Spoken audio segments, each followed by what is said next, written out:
setelah kawin si caplak betina yang gembol ratusan sampai ribuan telur Laskar Ngarit itu dia akan menjatuhkan diri.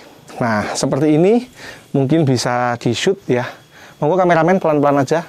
Ini yang baru menetas.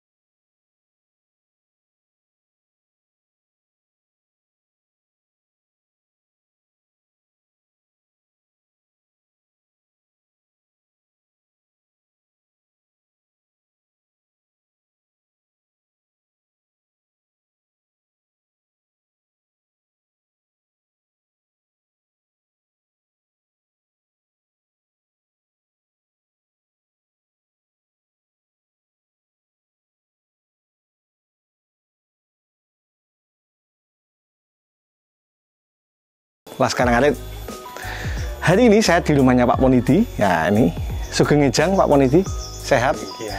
Pak Ponidinya sehat, sapinya yang sakit. Jadi Laskar Ngarit hari ini saya ditelepon Pak Ponidi, diminta untuk memeriksa sapinya yang terkena caplak. Kalau kata orang sini apa, Pak? Tumo. Tumo. Kutu, kalau kata orang awam kutu atau tumo, padahal ini adalah caplak.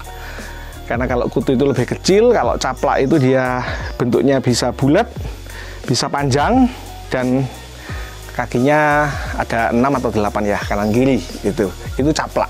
Nah, Laskar Ngarit yang menarik dari keberadaan caplaknya sapinya Pak Ponidi ini adalah Laskar Ngarit harus memahami bahwa, monggo sambil mereksa, Laskar Ngarit harus memahami bahwa caplak itu siklus hidupnya 2.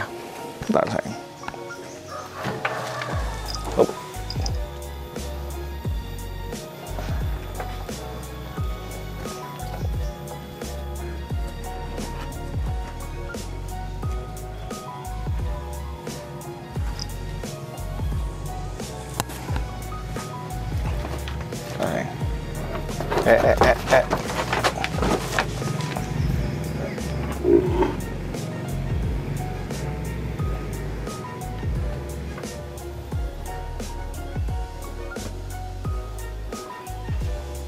Nah, Laskar Ngarit, caplak pada sapi itu yang perlu dipahami adalah dia memiliki 2 siklus hidup, 2 zona hidup Laskar Ngarit.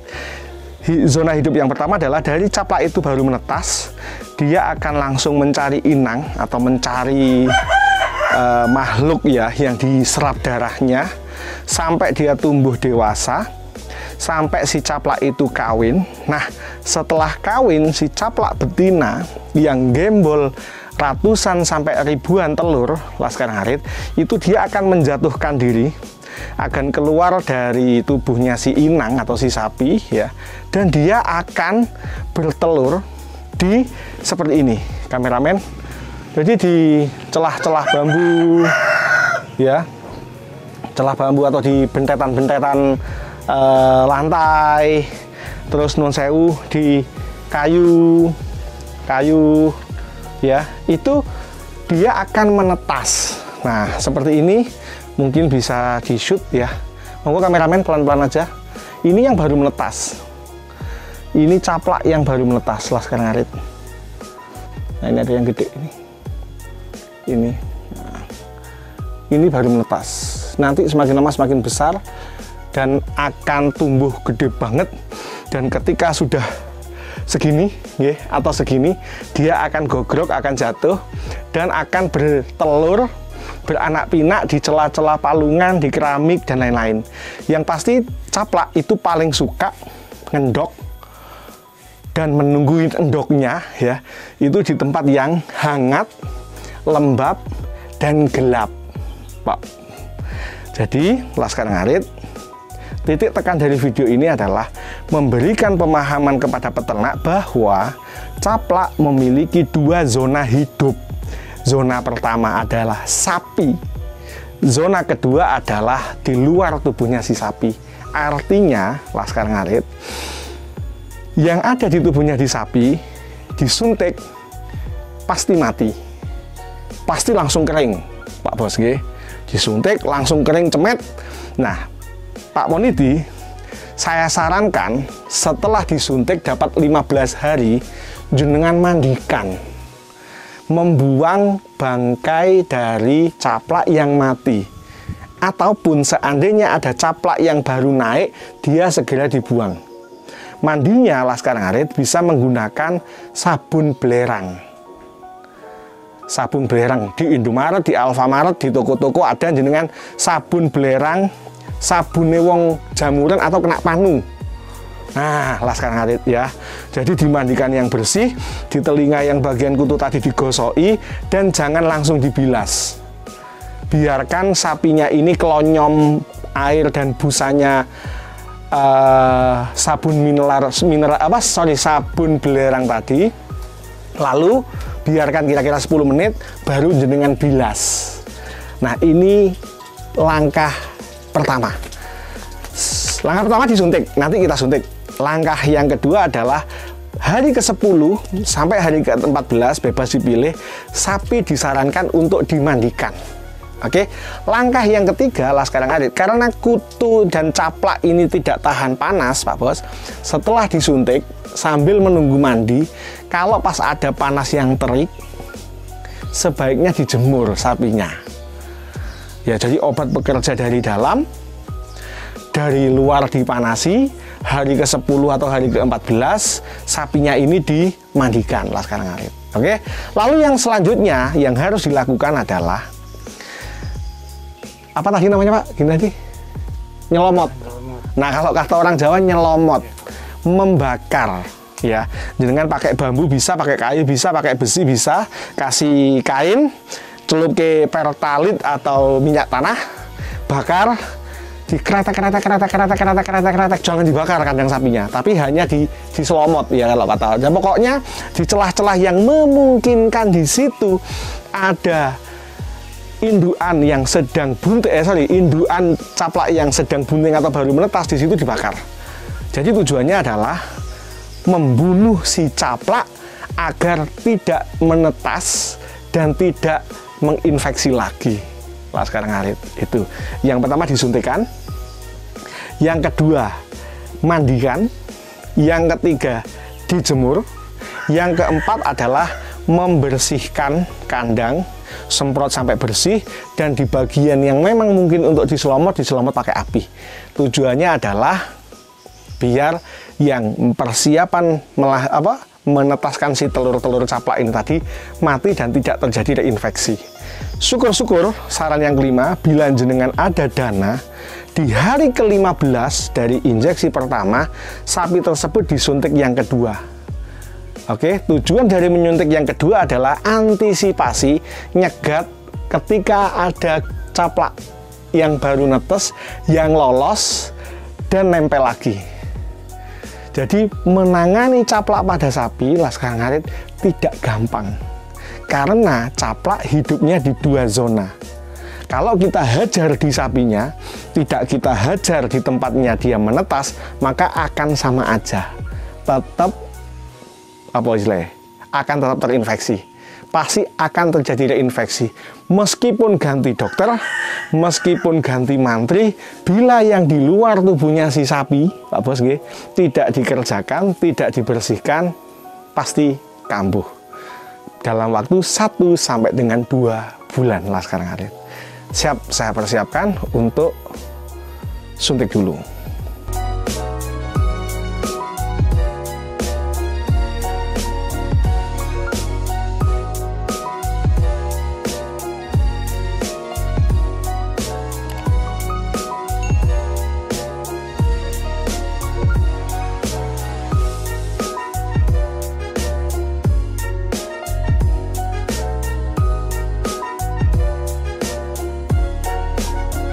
Jadi yang harus dilakukan oleh peternak adalah totalitas dalam merawat ya.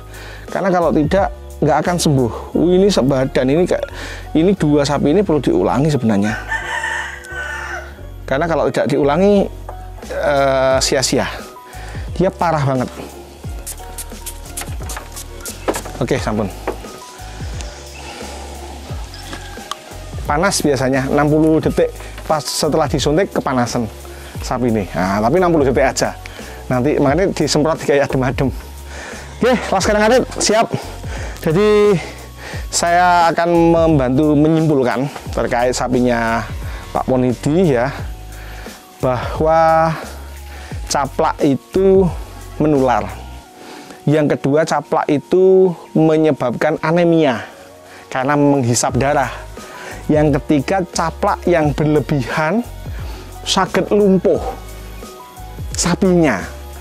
Jadi caplak itu menular, caplak itu menghisap darah dan menyebabkan anemia, dan caplak itu ketika jumlahnya dalam tubuhnya si apapun itu, anjing, kucing, sapi, kerbau, domba ya, dia kalau jumlahnya berlebihan akan menimbulkan kelumpuhan. Yang keempat, yang paling penting adalah mindset dari peternak harus tahu bahwa caplak hidup di dua zona, tubuhnya si sapi dan di luar tubuhnya di sapi. Maka tidak cukup hanya dengan melakukan pengobatan pada tubuhnya si sapi, tetapi perlu juga membakar, membersihkan. Kalau misalkan nggak mau membakar, ada insektisida. Membakar kan nggak mungkin ngeracuni, tapi kalau misalkan kita pakai semprotan kan takut sapinya yang keracunan. Makanya saya menyarankan dibakar aja, diselomot ya, seperti itu Laskar Ngarit. Lalu kerugian lain yang diderita oleh peternak adalah sapi akan tidak tenang, akan gerek-gerek. Nah, dan itu membuat sapi makannya turun dan sulit gemuk Laskar Ngarit. Jadi opsinya menurut saya solusinya ada dua. Kalau memang niat mengobati, obati sampai sembuh, kerjakan yang ada di tubuhnya si sapi dengan menyuntik, memandikan, menjemur, membakar atau menggunakan insektisida pada kandang ya, atau bila tidak telaten dijual. Kenapa? Karena yaitu tadi, kalau kita pengobatan harus total, kalau nggak total sulit sembuh, pasti akan kambuh, dan keduanya ini sudah parah. Jadi nanti Pak Ponidi misalkan besok mau nyuntik yang dua ini, jenengan telepon lagi aja ya, ngabari Pak Resa jenengan naik lagi atau 2 hari lagi ya, jenengan naik lagi untuk nyuntik induknya. Karena kalau hanya dua yang disuntik, yang dua tidak, yang di sini mati atau kering, yang di sini tumbuh lagi Pak Bos. Jadi memang itu berat yang harus kami sampaikan ke peternak. Kambing kita 10 semua berkudis, maka harus diobati semua. Kalau tidak, kita hanya menunda. Yang diobati sembuh, yang tidak diobati nulari lagi, dan akan begitu terus. Makanya solusinya kalau memang mau mengobati totalitas ya, kalau tidak mau mengobati, jual, bersihkan kandangnya, ganti sapi yang baru. Dengan catatan sapi yang baru itu pun harus setelah kandangnya betul-betul bebas dari caplak. Siap Laskar Ngarit, itu materi yang hari ini kita sampaikan. Kita akan membahas video tentang yang lagi viral, yang lagi trending, yang lagi bermasalah dan meledak, yakni penyakit mulut dan kuku. Stay tune. Sekian, wassalamualaikum warahmatullahi wabarakatuh. Laskar Ngarit beras-beras tetap semangat.